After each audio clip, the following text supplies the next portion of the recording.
арықтауға арналған жаттығудың түрлері өте көп. Әрине интернетте болсын, ютубта болсын, инстаграмда болсын әртүрлі жаттығулар ұсынып жатады. Бірақ та айтатыным, бұл жаттығулардың көбі артық салмағы бар адамдарға келе бермейді. Өйткені бұл жаттығулар негізі арықтатуға емес, көбінде мышцаларды, яғни бұлшық еттерді качать етуге арналған жаттығулар болып есептеледі. Әсіресе ішке арналған жаттығулар көбісі жәнегі зиянды, мысалы үшін матканы, ішкі органдарды төмен қарай итеретін жаттығулар болып табылады. Жалпы енді ішті жинақтауға арналған жаттығуларды мен мысалы үшін маған келетін қыздарға беремін. Ол именно жәнегі әйел адамдарға арналған ішкі органдарды, матканы төмен итермейтін именно әйел адамдарға болатын жәнегі жаттығулар жиынтығы. Енді жалпы кез келген артық салмақ тастағысы келетін адамдарға айтатыным, қазір неден баста кетем деп отырсаңыздар, ең дұрысы жәнегі жүруден бастасаңыздар болады салмақ тастау үшін.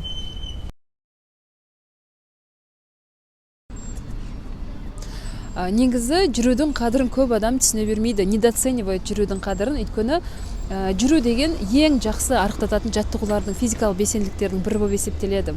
Мысалы үшін, менің арықтау марафоныма қатысатын қыздарға всегда жүруді ұсынамын. Мысалы үшін, бізде жәнегі соңғы марафондардың бірінде 50-60-тың арасындағы Алима деген апай дұрыс тамақтанумен жүрудің арқасында, күнделікті жүрудің арқасында 21 күннің ішінде 11-12 килограмм тастады.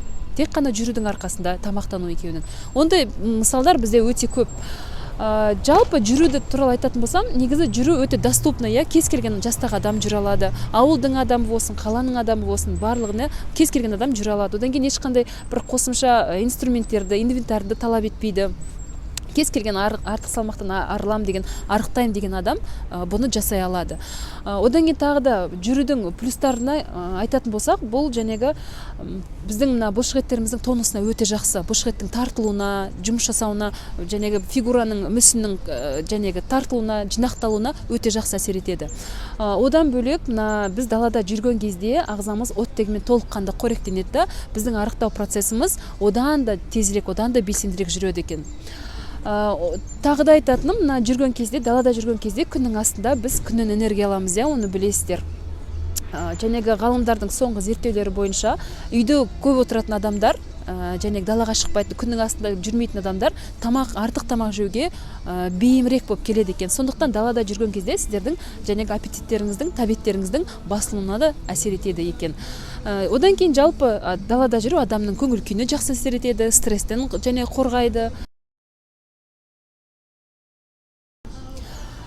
Жалпы кез келген адамға жүгіре беруге болмайды. Әсіресе артық салмағы бар адамдарға жүгіруге категорически болмайды деп айтуға болады. Өйткені адам жүгірген кезде оның дене салмағы бірнеше есе өседі екен. Әсіресе артық салмағы бар адамдар елестетіңіздер, мысалы үшін артық салмағы бар, денесінің салмағы бар. Ол кісі жүгірген кезде тізе сүйектерін, омыртқа сүйектерін барлығын талқандап тастайды екен. Сондықтан артық салмағы бар адамдарға жүгірумен өте мұқият болу керек, тіпті жүгіріп керек емес деп айтушы едім.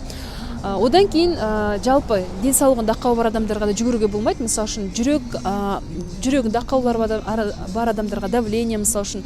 Одан кейін буындарында проблемасы бар адамдарға болмайды. Кімде артроз, одан кейін жәнегі остеохондроз, одан кейін грыжасы бар адамдарға категорически болмайды. Кімде жәнегі варикоз бар, оларға жүгірумен айланысуға болмайды.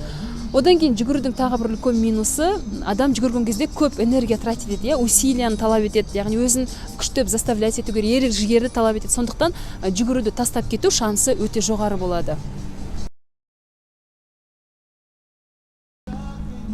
Күніне шамамен 1 сағатта жүрген дұрыс, бірақ бастапқы кезде сіздің ағзаңыз ондайға үйренбеген болса, жарты сағаттан бастаңыз, чтобы ағзаға нагрузка болмасын. Сөйтіп біртіндеп 1 сағат, 2 сағатқа дейін көбейтсеңіздер болады. Жүрген кезде жәнегі сізге ыңғайлы болу үшін аяқ киіміңіз удобный, мысалы үшін кроссовка, денеңіздегі киіміңіз удобный болу керек, чтобы сізге жүргенге мешать етпеу үшін, рахаттанып жүру үшін. Одан кейін жәнегі жүру процесі одан да приятный болу үшін құлақтарыңызға наушниктарыңызды тағып алып, өздеріңізге ұнайтын бір нәрсені тыңдап жүрсеңіздер болады. Осыны мен айтқандай 1 ай жүретін болсаңыздар, және нәтижесінде фигураларыңыздың жинақталып, тартылғанын байқайсыздар.